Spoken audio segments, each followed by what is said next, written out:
ॐ भूर्भुवः स्वः तत्सवितुर्वरेण्यं भर्गो देवस्य धीमहि धियो यो नः प्रचोदयात् ॐ शान्ति शान्ति शान्तिः.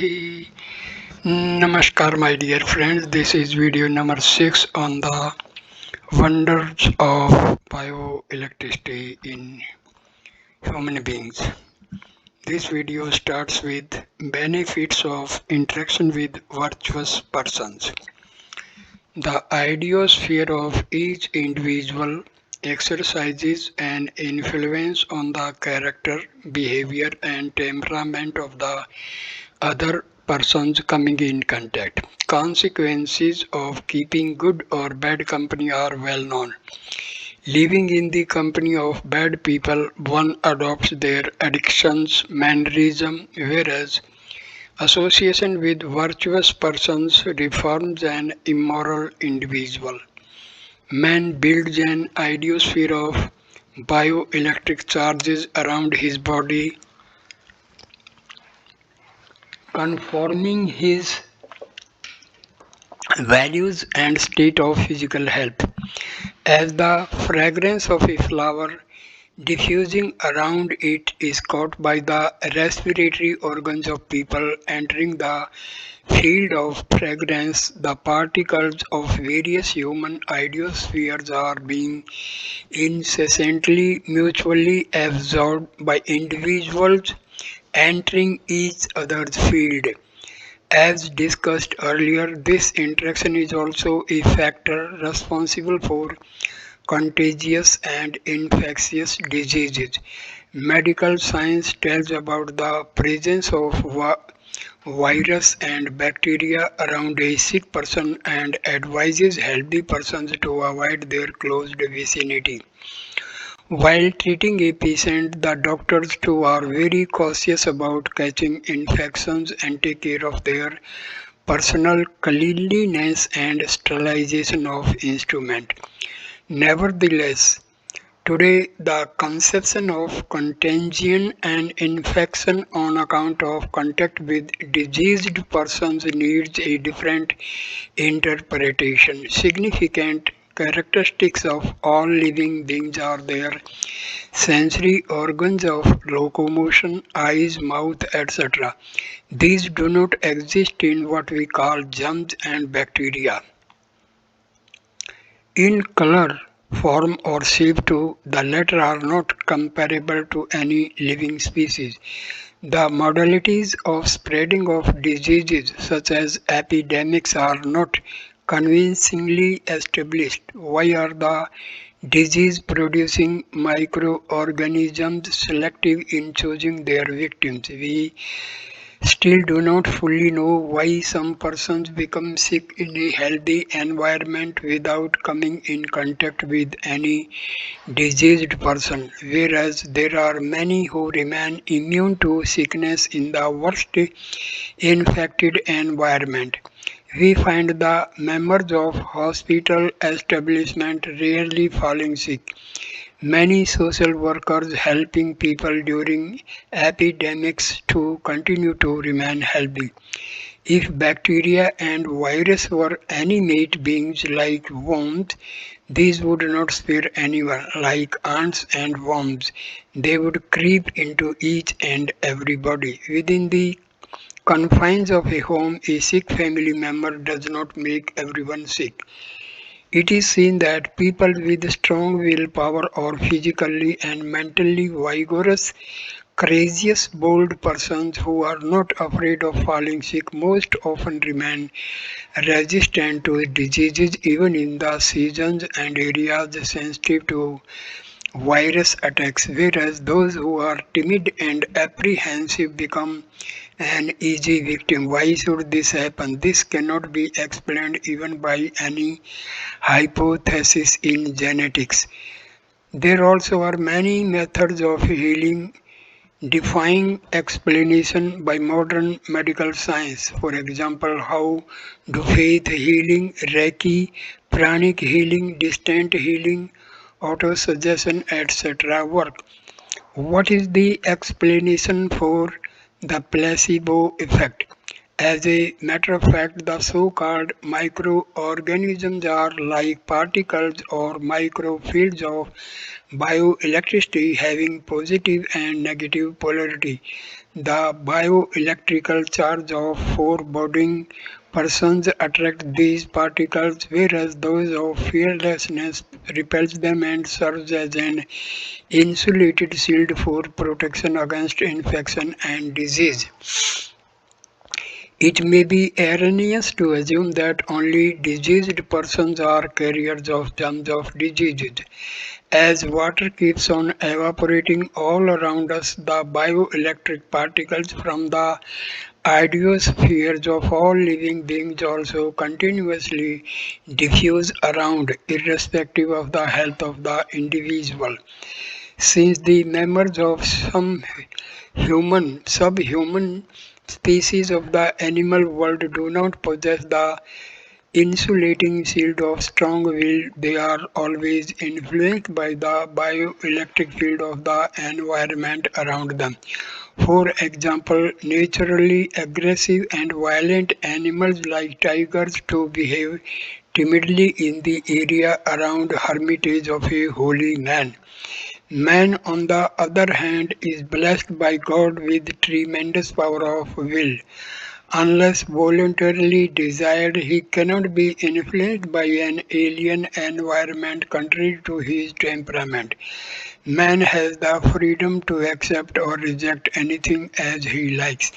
However, the common man has very little willpower to resist influence of an external ideology. As a consequence, he gets easily impressed by new information or environment.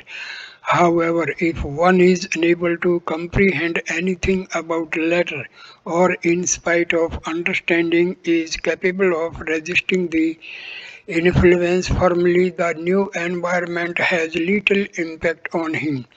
For instance, though people are generally afraid of darkness, the Aborigines working in dense forests do not find any reason to fear dark places.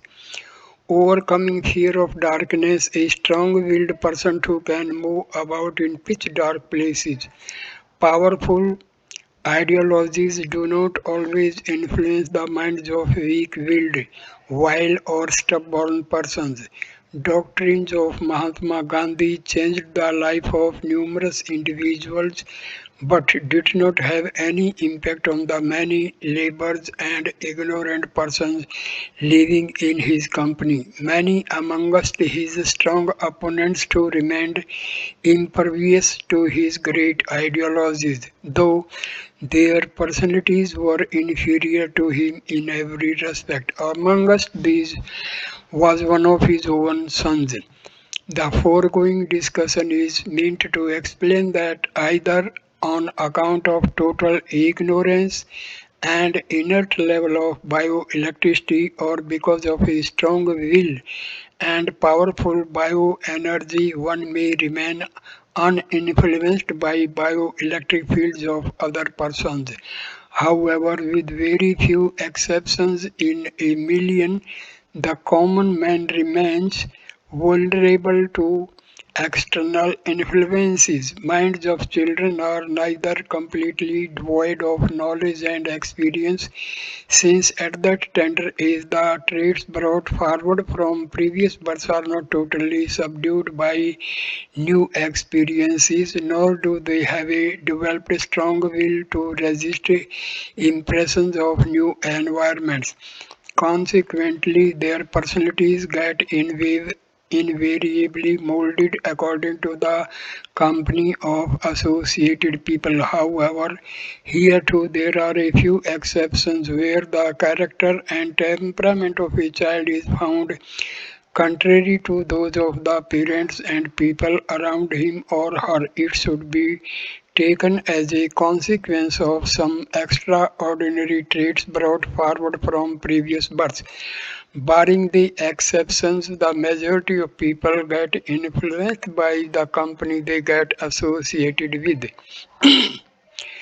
The question arises when two individuals interact, who is likely to influence whom. In this case, a mental tug of war takes place between the willpowers of the two persons. Who overshadows whom depends on the capacity, potentiality, and strength of biomagnetic fields of the involved persons. The individual with the iodosphere having stronger biomagnetic force dominates. Every day one interacts with many persons, but either because of short time or extent of interaction or because of weaker level of their ordinary bioelectric particles which are repulsed by his biomagnetic field, their bioenergy hardly leaves an impression on him. On the other hand, an extraordinarily good or bad individual having a strong iodosphere creates a lasting influence on the common man. Seeds of inherent traits in human subconscious in an individual are attracted towards persons having similar temperament and grow into trees in their company in course of an interaction between two individuals until their experience in life matures into wisdom. There remains a possibility of either of them influencing the other one. In other words, in order to avoid getting swayed by an alien influence, it is necessary to have discretion, and this discretion is developed by experience. That's why the majority of teenagers are unable to resist the prevailing trends and is carried away by the so-called modern trends prevalent amongst the masses. Many among us, the old persons, to remain immature from the point of view of self-discretion and determination. They get easily influenced by others. However, once an individual vows for an objective, takes a decision on a precise course of action to be followed for his aims and objectives in life, and adopts corresponding principles as guidelines, he is influenced only by subjects related to his ideology and becomes impervious to the rest. Individuals truly dedicated to a cause are not detracted by others. In order to choose a lifestyle for achieving a particular objective, one should identify and choose talented, successful individuals in the related field as role models and interact with them with devout respect and humility and learn from them sincerely. Humility in interaction enhances the power of receptivity. There is a saying in Sanskrit, Tadavidhi Parnapatena Pariparsena Sevaya, meaning for seeking knowledge from a guru, humbly salute, serve, and then inquire. An interaction carried out with egoism and arrogance means filling oneself with a force of resistance. It does not bring any benefit. Therefore, for seeking knowledge, one should have faith in the wisdom of the teacher and approach him or her with all humility and a dedicated learner's attitude. It increases the biomagnetism of the seeker and makes it possible to attract the waves of knowledge from the idiosphere of the Guru spiritual master. That's why merely a visit of a disciple to a pious sage makes the former inwardly peaceful and intellectually elevated. Chapter 23, The Power of Noble Guru and Initiation in Spirituality. Collective focus and interactive endeavors of two individuals on one particular objective produce exceptionally high benefits as compared to the outcome of their independent efforts. Concentrate concentration on the same subject binds their consciousness together in a unified field of idiospheres. Consequently, the interchange of knowledge between them takes place in totality.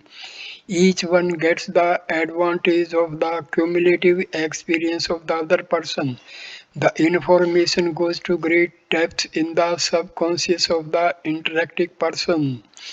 There is a great difference between interactions related to worldly affairs and exchange of wisdom of spirituality.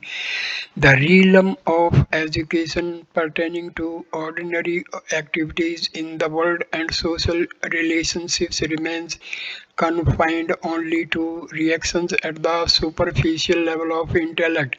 The interaction involving communication of materialistic knowledge of the giver and the intellect of the receiver conditioned to extravert thinking influence the psyche only superficially.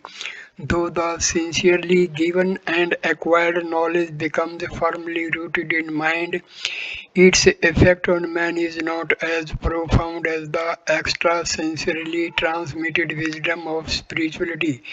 The status of spiritual evolution of the inner self is independent of education or intelligence quotient (IQ) of a person. Most of the great saints and seer sages of the world were uneducated persons. An interaction between the guru and the disciple on wisdom of spirituality is not an exchange of material knowledge by word of mouth. Vachika, the bits of wisdom and talent in spirituality have a million-fold potentiality for development of supernormal talents and creativity than any knowledge of the material world. Just a fraction of wisdom bestowed extrasensorily by the Guru and imbibed by the inner subconscious of the disciple with faith and sincerity is capable of growing to cover the entire wisdom spiritual potentiality of the Guru. The sacramental rite of spiritual initiation, Diksha, has been assigned a paramount status among the rituals of all religions. Overtaking the outward mind and intellect, the transmission of spirituality from guru to disciple takes place at the level of the subconscious and unconscious cores of mind and the self, chitta and ahamkara. In the process of initiation, a noble guru uses his awakened spiritual power to interact with the disciple at great depths of subconscious level. He implants seeds, transmits bioelectric currents of his own spiritually activated life force in the subconscious of the disciple. These seeds get planted forever to germinate in the subconscious of the disciple. If nourished properly by devoutly following the disciplines of initiation, these seeds grow and fructify within a short time. Otherwise, too, these are not wasted and lie dormant, awaiting a suitable environment for germination and growth. It is a pity that nowadays certain excessively vain and ambitious individuals dare undertake the complex and formidable ritual of giving initiation. For monetary gains, they make a farce of even such high-ranking yogic spiritual experiments as Diksha, making later a subject of ridicule among the masses. The wisdom of spirituality given by a competent guru is never wasted. A noble guru bestows Shaktipata, extrasensory transmission of spiritual power upon deserving disciples. Its effects could be seen within a very short period. The secret process of Shaktipata can bring out a metamorphosis in the entire personality of the disciple. Many yogis in India are capable of awakening the Kundalini, also known as serpentine fire or the source of miraculous vital spiritual energy of man simply by touching his head. The author has personally come across great spiritual masters and yogis who can electrify their bodies by activating the hidden force of their tremendous soul power Atma Teja. In this state, touching his or her bioelectrically charged body gives a shock like a live wire. However, the reader need not go into the details of those advanced practices of yoga. It is sufficient to understand that humility and sincerity is essential for taking advantage of a good company. One must not miss any opportunity for interacting with strong-willed, virtuous persons, even if it requires enduring discomfort and inconvenience. Given an opportunity to live and work with great personalities, sagacious thinkers, one should overlook personal inconveniences and discomfort since the benefits of association with them are beyond imagination. The proverbial stone Paras referred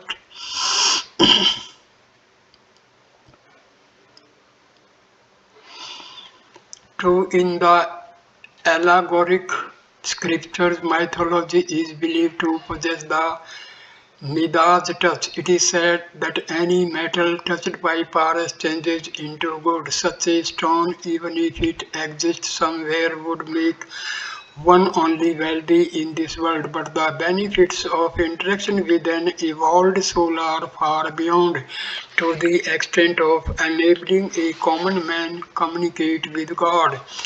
The maximum advantage from virtuous interaction, satsang with a holy person can be derived in meeting the individual personally. Nevertheless, if it is not possible, there are other ways for taking advantage of the wisdom of great men. For seeking clarifications on doubts, one may correspond with the living great persons. Handwritten papers of enlightened persons too are a source of bioelectric charges of motivation. In course of writing, paper and ink handled by a saint say becomes charged with bioelectric impulses of his or her thoughts. Liquid in a link being a good conductor of bioelectricity absorbs the intensity of the thoughts of the writer. Thus, reading his or her letter may amount to meeting the writer to some extent. Original manuscripts of ancient texts are considered valuable since, besides the contents of knowledge, they also contain live particles of the thoughts of their writers. Original paintings of great artists and personal articles of renowned historical persons are regarded precious for the same reason. While reading a letter from a beloved person, one feels the presence of writer. Exchange of letters with enlightened person is therefore an effective way of virtuous interaction. Satsanga having been copied from manuscripts, the printed words in books may also carry some bioelectric particles that the writer had transmitted during the composition of the text. An engrossed reading of such a book evokes the same thoughts which the author had at the time of writing. In the book Parakala Parvesha, Prakala Parvesha, the art of entering someone else's body. This author has mentioned about the indestructibility of thoughts. It has been earlier discussed how innumerable thoughts emanating from the minds of people keep on hovering in space and rush to interact with similar thoughts arising in the minds of an individual thinker. Thoughts travel at tremendous velocity comparable to that of light. In fraction of a second, a thought can go several times around the earth. In ancient times, in absence of any modern means of communication, the ideologies of great religions had rapidly spread around the world. The impact of a piece of literature on the reader is commensurate with the depth of emotional input of its author. Similar is the case of the impact of a piece of art upon its viewers. Books written by people who had strong faith in their ideologies have moved masses around the world. Some examples are Thus Capital of Karl Marx, Democracy of Rousseau, Uncle Tom's Cabin of Harriet Stowe, and the recent Harry Potter series of Rowling. Casually written books or any work of literature generates very little influence on the reader. Sometimes, in spite of easy language, the reader finds it difficulty to grasp the purport of the writer.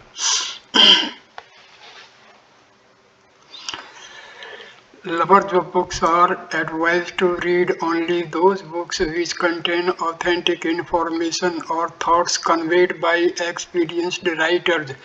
For drawing greater advantage, the reader is advised to conceptualize as though the contents are being read by the author seated in front. In this manner, books too can serve the purpose of a satsanga, the spiritual purpose of virtuous interaction. Satsanga is to ignite the virtuosity of an individual with the help of the soul power, whereas serious contemplation on ideas and intensive thinking for research require a lonely place and a quiet environment. The soul power dormant within self can be more effectively brought out by interacting with spiritually enlightened people in a group. In general, the combined force generated by a large number of individuals concentrating on one subject creates tremendous impact. The enhanced energy so created fills everyone present in the large assembly with enthusiasm and drive for activity. Participation in public meetings, processions, committee meetings, cabinet meetings of government, and meetings of arbitrators serve as a more fruitful purpose than deliberating on a subject individually in seclusion. Similarly, congregations, mass prayers, group discussions on virtuosity, and singing of hymns by many persons in unison provide greater motivation.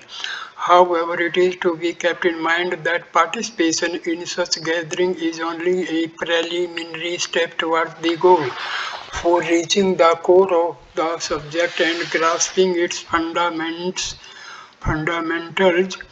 one does require contemplation in solitude. Chapter number 24. Elevate your soul power. If our existence matters, we are often required in some form or the other to influence or impress upon someone to achieve our objective. One cannot do it in absence of adequate inherent soul power. The power of soul of man is reflected in the personality of man. An individual having a dead face, lusterless eyes, and a voice laden with inferiority is always treated with disrespect. People are naturally attracted towards centers of power where they expect to get something or the other to meet their requirement. It is in the common nature of man to acquire more things than to give. Informity in an individual appears to invite help, which means giving or parting with something which is personal. Therefore, everyone tends to avoid an unhappy person. Looking at a lustreless, unhappy face makes one feel depressed. On the other hand, the radiance of a gleaming face appears to radiate happiness. People happily come forward to help a person having a vibrant personality. The subconscious mind receives the message that such persons are capable of giving. Wherever an individual having a powerful, impressive personality goes, he is welcomed and treated with respect. His advice is considered valuable. People having views contrary to such persons feel diffident in expressing their dissidence in his presence, and everyone is eager to toe his line. Only such individuals who have a bioelectric radiate personality by virtue of the power of their awakened inner self become influential preachers or attain outstanding success in their personal, social, and professional lives as per their chosen focus. On the contrary, an individual having a lackluster, lethargic personality always remains unhappy and does not bring cheer to anyone meeting him. Therefore, for success in any field of life, it is essential to develop an influential personality by enhancing inner strength, developing Atma Viswasa, unshakable confidence in one's inner strength is the key to awakening the soul power, Atam Shakti, and hence augmenting the potentiality of personal bioelectricity, Atam Vidyuta. Considering oneself a trifling, weak, worthless, or inferior individual is like committing suicide. The author reminds every member of the human society that he or she is not a petty creature. Every human being is the crown prince of the supreme king. Has God have taken so much care in creating the precious life form like mankind to let man live like a worm and die like a dog? Certainly not. It is a blunder, a crime, a sin on our part if we ignore the dignity of our soul. But one should also remember that it is absurd to conceive or confuse self-respect as equivalent to ego or sense of superiority over others. Considering material things as personal and being proud of relationships with the things of the world is ignorance. In reality, everyone is a manifestation of the immortal soul. The true self is not the body with which one relates to the material world. Self respect does not mean being respectful to one's body and proud of its faculties and possessions. Introspection of the divine attributes of the soul is an essential step forward knowing one's true self, Atam Darshana. This itself is an act of virtue, duty, and respecting the real self, Atam Sammana. In true sense, it is foolish to equate egoism with self respect. One who believes in having a holy spark of divinity within self cannot be disrespectful disrespectful disrespectful to one's own self and to others. On the other hand, considering oneself as a non entity means distancing oneself from God. Keep on repeating the mantra, I am a bit of divinity. Therefore, all my thoughts and acts should be pure. I have inner power to do that. As an auto suggestion, it will give you miraculous power. So, the principal mantra of Vedas is well known. Literally, it means so that God is I, the real self. In other words, it signifies that I, the individual real self, exist as part of His omnipresence. The deeper this thought gets inculcated in the mind, the greater would become the luminescence of the power of soul within. In the book Who Am I? This author has described a detailed exercise for such realization. This begins with conceptualizing one's soul as a bright, luminous star like sun, visualizing the world, people, places, things, and events related to you, rotating around it like planets moving around the sun. Cultivating purity of thoughts assuredly helps awakening the otherwise dormant power of soul. In the book स्वास्थ्य और सुंदर बनाने की अद्भुत विद्या pertaining to the hidden science of health and beauty, the author has discussed how the celestial effulgence of soul is covered by the smoke of vicious thinking, ignorance, and untoward impressions. If one could deviate from thoughts and actions driven by sensual lust, infatuation, arrogance, anger, greed, jealousy, animosity, sin, and hypocrisy, and instead adopt love for humankind, virtues, compassion, and benevolence in life, the excellence of soul would appear in the sense organs, making the individual extraordinarily influential. How to interact with self-respect. As discussed earlier, for utilizing the potential of the soul imbibed in the inner self, it is absolutely necessary to safeguard self-respect. That is the respect for the real self. A few simple tips will help the reader in achieving this objective. Meet a person respectfully, but never consider one's own self inferior.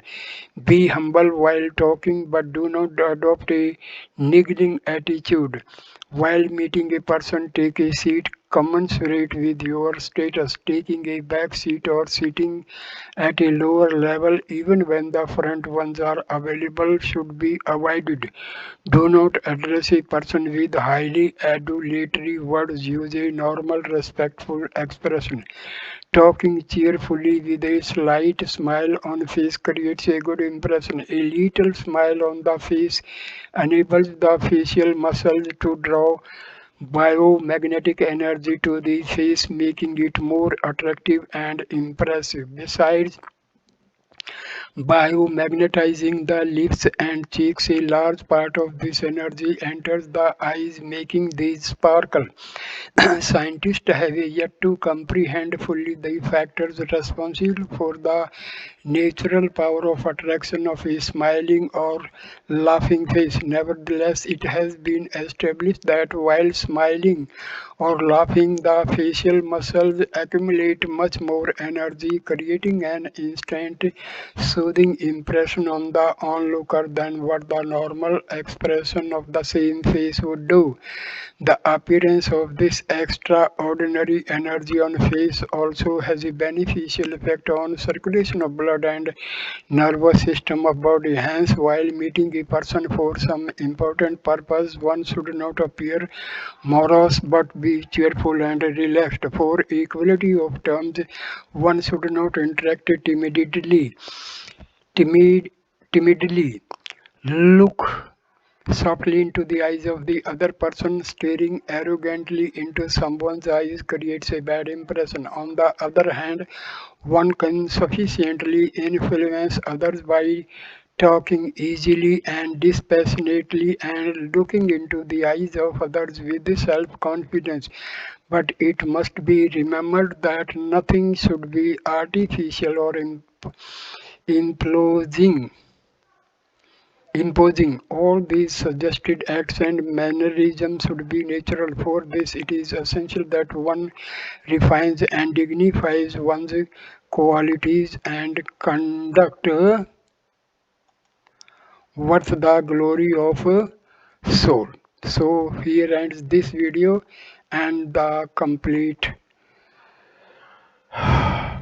book. Thank you for watching this video. Please like, comment and share the video and subscribe the channel. Namaskar my dear friend. Thanks a lot. Namaskar.